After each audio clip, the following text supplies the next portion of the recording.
everyone, welcome back to the channel. If you're new here, I'm Jess. I talk about writing, self-publishing, and travel. And in today's video, I'm going to be talking about some of the biggest mistakes I made when I was a young writer. But before we do that, don't forget to hit subscribe. I post new videos every week, no particular day, but I do try to keep it a little bit consistent. So go ahead and hit that subscribe button down below and click the bell to be notified every time a new video is posted.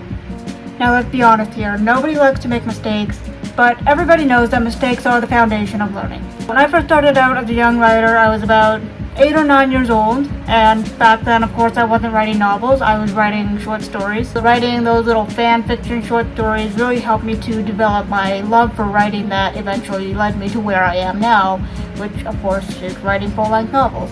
But before I could get to this point, I had to make a lot of mistakes. Mistake number one was not knowing my audience. When I first decided that I was going to write novels, and at that time I was maybe 13 or 14, so I didn't really know what went into actually writing a novel, but when I set out on that journey, I didn't really think about writing for young adults or kids. I just thought about writing a book. Which seems like a great idea when you're that age, but the reality is every book, every product has an intended audience, and if you don't know that audience, you can't possibly market to them. Mistake number two was overusing impressive vocabulary. Now, this is a very common mistake that a lot of young and novice writers fall into, where they try to prove that they're very writerly by basically abusing a thesaurus and using every possible overwrought, antiquated synonym for every possible word in the English language. But back then I thought, if I can just use these 6 or 7 or 8 syllable words, then people will know I'm the real deal. But little did I know back then that I was really just showing my hand in terms of letting people know that I was young and inexperienced and insecure about my writing abilities. Mistake number 3 was promoting my books too soon. Now, sometimes I'm still guilty of this. I get into an idea, I get excited about it, and then I want to share that excitement with other people. But the problem is that between the first draft and the final draft, my stories often evolve so much that when I get to the very last stage, the publishing stage, that book has changed so much that I can't reuse any of my old marketing material. And in fact, I'm pretty much not even talking about the same story anymore. Now, I really do try to keep those updates to a minimum. I don't get too specific in terms of story details. I don't share excerpts online really anymore. I just say, hey, I'm working on a new idea. It's for this particular target audience, it's this particular genre, and I can't wait to share more information closer to my actual publishing date. And I found that taking that approach, keeping the story a little bit closer to my heart for a little bit longer, has not only preserved the excitement for me as a writer, but it actually gets people excited to read the book themselves. Mistake number 4 was focusing too heavily on word count goals. Now, I've talked about this in the past, but I used to be a participant of NaNoWriMo, which I believe is not a thing anymore. But for the uninitiated, NaNoWriMo was basically a yearly challenge that was put out to writers that encouraged them to write 50,000 words in 30 days.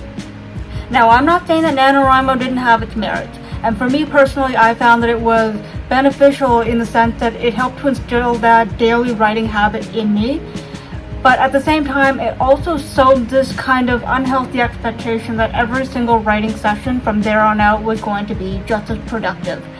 And whilst I understand that word count goals do help a lot of people to stay on track, for me, what I discovered was that it was also encouraging me to put out lower quality work for the sake of meeting some arbitrary goal. Mistake number 5 was spending way too much time on social media. I've talked about this in the past where I quit social media, then came back, then quit again. There's probably something deeper at play there that I'm not going to get into in this video, but while I found that certain forms of social media were really great for building community and connecting with other writers and potential readers, it also led to this feeling of inadequacy. I found that when I was always on social media, branding myself, marketing my stories, talking to other writers, creating content, curating my timeline, etc., etc., it was taking so much time and energy away from the thing that I actually liked, which was telling stories. I'm not saying that you have to quit cold turkey and go off the grid and be a Luddite forever. I'm not saying that. That would be absurd. I'm just saying that for me personally, and maybe for you too, social media is a little bit of a drain.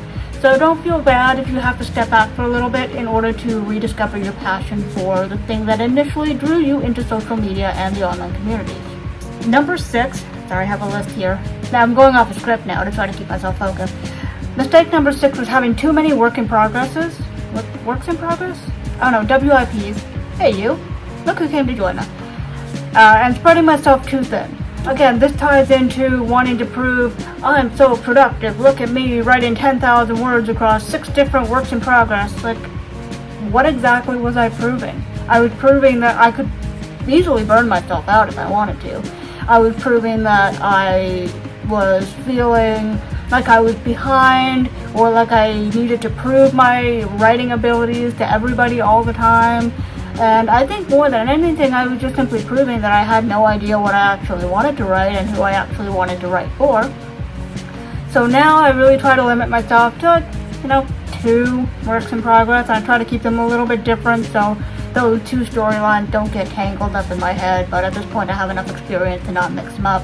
I don't know if it's just the way my brain is or if multitasking in general is the devil, but I won't make the mistake of having 18 different stories on the go, because who needs that kind of chaos in their life? Now, number 7 is a mistake that I continue to make and will probably continue to make for the foreseeable future. But not knowing when to take a break has probably been one of the biggest mistakes that I have made in my writing career. And as I said, this is something I'm still working on, so I'm not preaching that I'm an expert at balancing my life and my priorities, because I'm not. I too am a work in progress.